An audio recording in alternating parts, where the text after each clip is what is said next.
Hey everybody, it's Brian from Cruisin with the Colemans, and tonight we are going to make some dessert together. So this is one of the most popular recipes on our blog site. Uh-oh, Michelle's coming in for a cameo. Did someone say dessert? I ran. I'm here. Oh, are you cooking? No, I just want dessert. Is it time yet? Not yet. I'll be back. No, not fudge. Tarta de Abuela Borracho.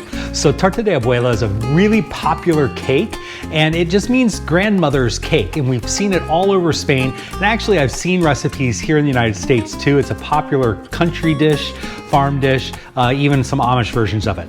Ours is Tarta de Abuela Borracho, and borracho basically means drunk. So this is your drunk grandmother's case, because I mean, come on, it's Cruisin with the Colemans. You know we're gonna have a drink or two while we're cooking and while we're eating. So we're gonna start off, this is really simple to do. It's a no-bake cake, but there is a little bit of cooking. And I'll give you some tips too on how to simplify things. So I've got whole milk here. I'm gonna use 2 cups of whole milk. And now 2 more cups of whole milk. So 4 total cups of whole milk. And to that milk, I'm going to add, are you here to cook? You're here with the liquor. Drunk grandma, there she is, folks. Now my recipe calls for cinnamon sticks, but I couldn't find any cinnamon sticks at the grocery store. You know, it's kind of out of season now that the holidays are over. So I'm just gonna use ground cinnamon. I'm gonna take 1 teaspoon of ground cinnamon and add it to the milk. And then we're gonna put the whole thing, whisk it in, put the whole thing on the stove on medium-low heat and let it come up to the point where it's steaming. We do not want it to come up to a boil. That would be bad. Just let it get that little skin on the top of it, skim that off. And we're just trying to infuse the cinnamon into the milk, the flavor. And then of course, we're also trying to get it ready for making our custard. So let's get this on the stove. Now, if you wanted to simplify the recipe, you could use either cinnamon flavored or butterscotch flavored pudding, just an instant pudding, mix that up. And then when we get to the custard stage, you just substitute the pudding that has not set up yet. You don't want it to be totally finished. The next thing we're gonna get ready is our ganache. So in the same measuring cup, because you know, it's just milk, I don't really need to worry about it. I'm gonna add a 1/2 cup of half and half. You could also use heavy cream. 1/2 cup of half and half, 4 tablespoons of butter, and we're gonna add to that 1 cup of chocolate chips. You can use semi-sweet chocolate chips. We're using 60% cocoa Ghirardelli chocolate chips. Spring for the good stuff. Life is too short to eat bad chocolate. So we're just gonna pour all that together in the cup, and we're gonna stick it in the microwave, 30-second increments, and just keep stirring it until everything is melted and it becomes smooth. We're gonna need this for our final step. You're going to end up with a kind of thick, smooth mixture. It's gonna almost look a little bit like hot fudge.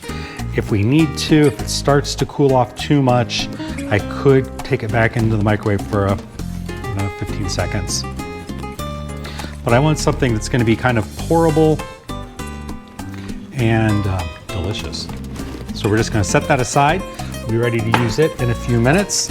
Next up, I need 4 egg yolks, and we're not trying to do anything crazy with these. So if I get a little bit of egg white in, it's okay. I don't need the egg whites. So I guess you can save those and make yourself an egg white omelet if that's your thing.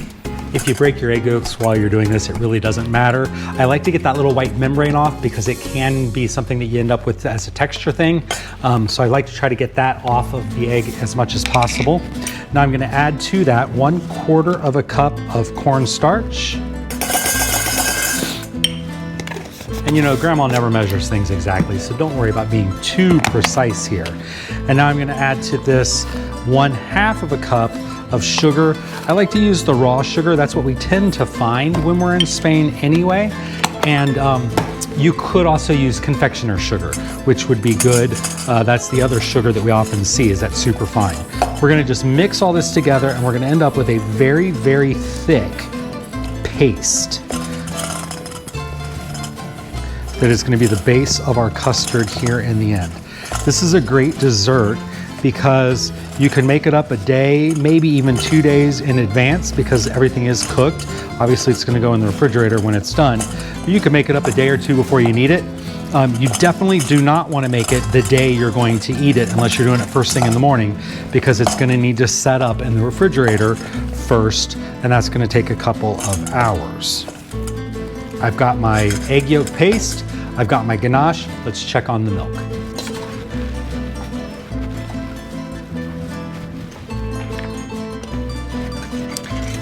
All right, my milk is warmed up. It's kind of steaming a little bit. Now, if I wanted to, I could pour this through like a coffee filter in a strainer just to get all of the cinnamon out. I'm not gonna worry about it. I don't think it's gonna affect my texture or my mouthfeel at all. Obviously, at this point, I would take the cinnamon stick out if I was using a real cinnamon stick. Now, before I go any further, I need to take about a cup of this milk to save for later. You'll see why in a few minutes. So again, just about a cup of milk or so. Now, I don't want this milk to be too hot, because what I'm going to do next could go very badly. If the milk is too hot, when I add it to the egg and sugar mixture, it's gonna end up making very sweet scrambled eggs. So I'm just gonna add a tiny bit of milk at a time to start getting it incorporated in.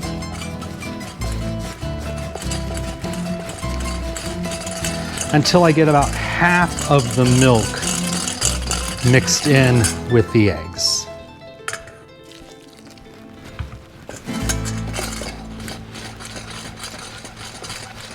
And that's also going to help to dissolve that sugar.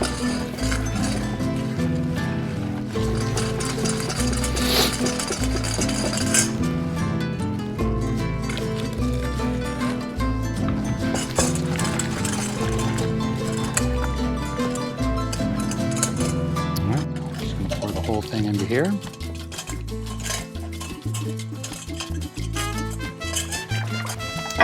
Now we're going to take this back over to the stovetop, put it on low, and just simmer it on a low burner until it starts to get thick and custardy. You definitely want to make sure that you're not rushing this process, because you don't want the custard to burn onto the bottom of the pan.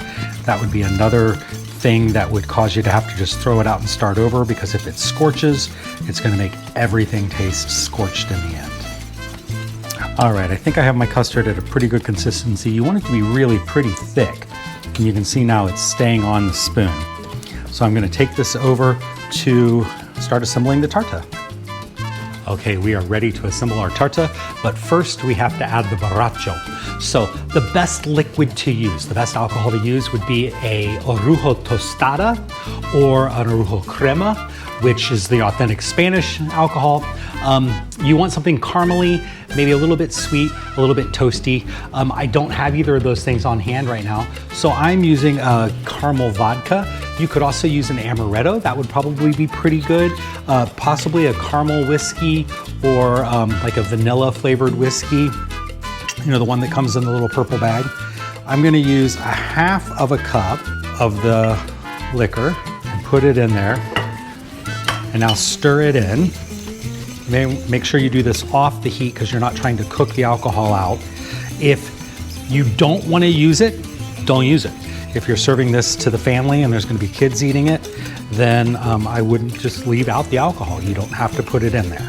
Now, if you've tasted the custard while you're putting things together, I always like to taste all of my individual ingredients. You're going to notice it's not super sweet. It's not meant to be. That's okay.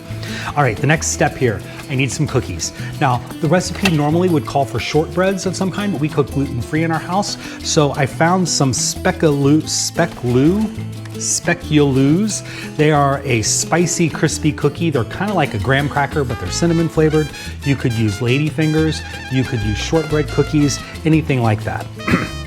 I have a prepared pan. I haven't done anything to it except put my spoon in it. It doesn't matter, it's all going at the bottom anyway. With these cookies, I'm gonna take them just a second and dip them in that milk that I reserved from before. Don't put them in there too long or they will just fall apart. So I'm gonna dip each one in for just a second and get it a little wet. Getting my first layer put together here. If your cookies are broken, don't worry about it. No one is going to see them once you put all this together and cut it. So it doesn't matter if you're using broken cookies or whole cookies or even crumbs, honestly. Now to that first layer, I'm gonna add about third or so of my custard. Just kind of let it spread around a little bit.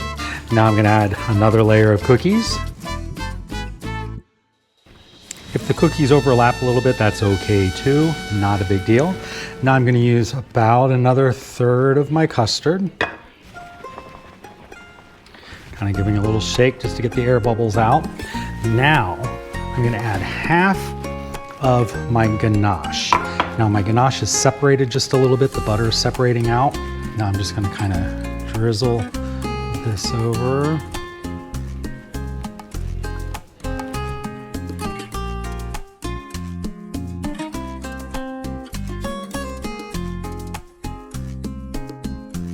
Now to this, I'm going to add my final layer of cookies.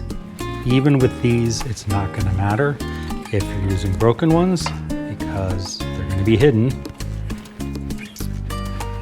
All right, and we're going to top this off with the last of the custard.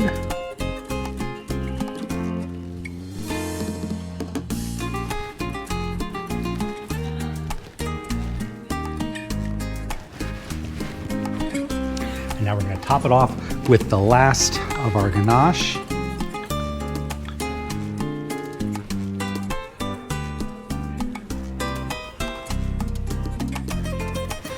Here it is. Now I'm going to put the whole thing in the refrigerator, let it set up overnight. The custard's going to thicken, the ganache is going to form a shell on the top, and it's going to be delicious. I'll show you the finished product tomorrow afternoon.